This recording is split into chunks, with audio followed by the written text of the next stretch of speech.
আর এক পুজো প্যান্ডেলের প্রথমে সামনের দিকে দেখাবো, তারপরেতে ভেতরে প্রবেশ করব। এটা সম্পূর্ণ বাইরে দেখুন, এর যে ভিউ সেটা খুব সুন্দর লাগবে।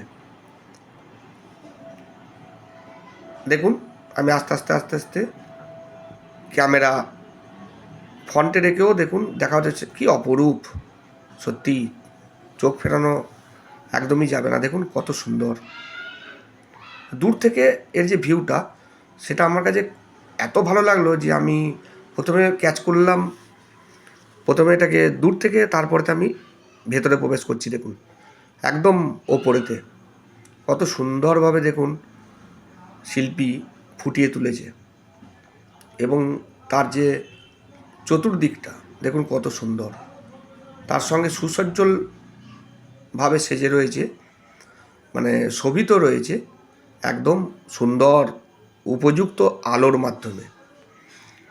আমি চারিদিকটা দেখুন ঘোরাচ্ছি, এই দেখুন ওপর থেকে দেখুন।